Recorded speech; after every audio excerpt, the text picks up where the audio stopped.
the concepts of that I'll try and uphold are that we're tough defensively, that we're disruptive defensively, that we're difficult to play against. Offensively, I do believe that Australians play best at pace. That's not just running up and down the court, it's playing together. Mga ka-Express, may bagong balita na sigurong magpapainit sa mundo ng basketball, hindi lang dito sa Pilipinas, kundi pati na rin sa buong mundo. Sa mga susunod na minutes, kung bakit natatakot na ang Australia sa pambansang koponan ng Pilipinas, ang Gilas Pilipinas. At hindi lang ito haka-haka.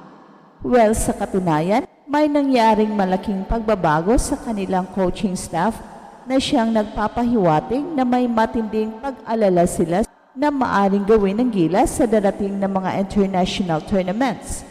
Kaya siguraduhin tapusin mo ang video na ito dahil baka ma-miss mo ang pinakamainit na detalye tungkol dito. Magsimula tayo sa isang matinding tanong. Bakit biglang nag-resign si Coach Brian Goorjian bilang head coach ng Australia Boomers? Ang coach na ito ang nagdala sa Australia sa podium finish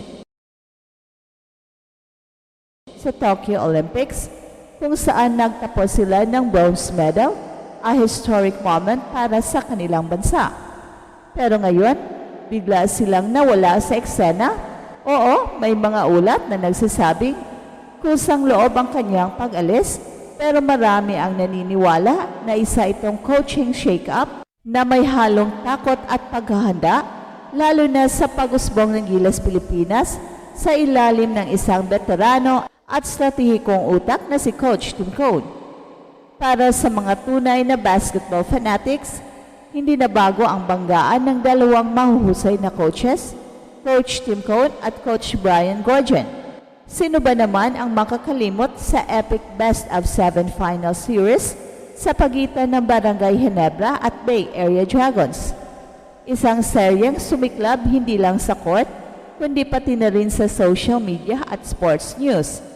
Sa Game 7, tinapos ni Coach Tim Cone ang championship hopes ng team ni Coach Goorjian, isang klase ng tactical war na umani ng respeto sa buong basketball community. At dito natin makikita ang tunay na dahilan kung bakit isang advantage si Coach Brian para sa Australia. Alam na niya ang sistema ni Coach Tim Cone at kabisado na rin niya kung paano maglaro ang mga Pinoy.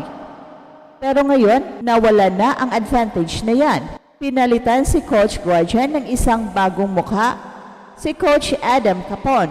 Sa unang tingin, mukhang promising naman itong si Coach Capon. Assistant siya dati sa Australia Boomers simula pa noong 2017 at naging bahagi rin siya ng bronze medal run nila sa Olympics. Pero mga ka-Express, iba ang maging assistant coach at iba ang pressure kapag ikaw na ang nasa harap ng team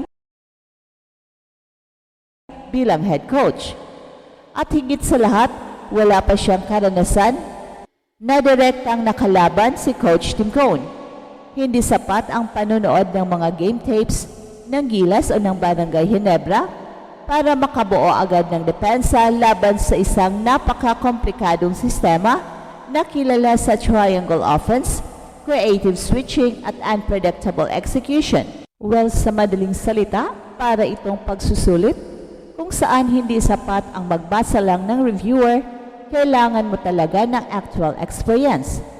Yan ang isa sa mga dahilan kung bakit maaring malito at magulat si Coach Capon sa estilo ng laro ng Gilas. Maaring mangyari sa Australia ang sinapit ng Latvia, isang team na inakala ng lahat na madaling talunin tayo, pero nagulantang sa harap ng isang Gilas squad na punong-punuan ng diskarte, puso at galing. Pero sino nga ba talaga si Adam Capon? Si Coach Capon ay dating head coach ng Long Island Nets, ang G-League affiliate ng Brooklyn Nets. Doon siya unang napansin dahil sa kanyang kakayahan na mag-develop ng mga batang manlalaro.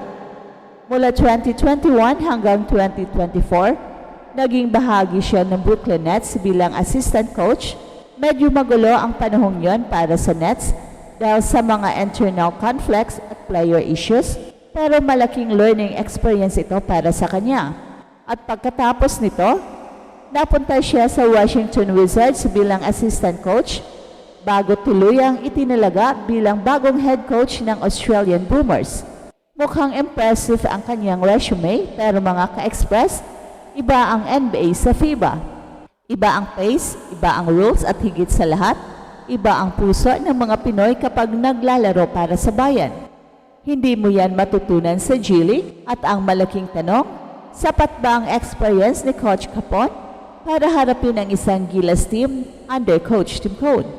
Lalo na ngayon na halos kompleto na ang Gilas sa mga international caliber players tulad ni na Justin Brownlee, Dwight Ramos, Kai Soto at iba pa, nagiging mas mahirap ang trabaho para sa bagong coach ng Australia. At kung isipin mo, Australia may have NBA players tulad ni na Josh Giddey, Patty Mills at Dante Exum, pero hindi sapat ang individual skills kapag team chemistry at basketball IQ na ang kalaban. At dito lumalamang ang Gilas dahil ang sistema ni Coach Tim Cone ay matagal nang tinuturo at pinapanday sa mga players na sanay sa structured yet flexible type of play. Hindi rin natin pwedeng kalimutan na ang bagong Southeast Asian basketball scene ay humahanga na ngayon sa Gilas, hindi lang dahil sa panalo, kundi dahil sa galing ng execution at composure nila sa court. Lalong tumitibay ang team identity ng Gilas at kapag dumating na ang FIBA qualifiers o kahit Olympics, mas handa ang Pilipinas kaysa dati. Kaya nga ang tanong ngayon ay hindi lang kung kayang talunin ng Australia ang Gilas, kundi kung handa ba silang tanggapin ang posibilidad na maaari silang matalo ng isang team na dating minamaliit lang nila.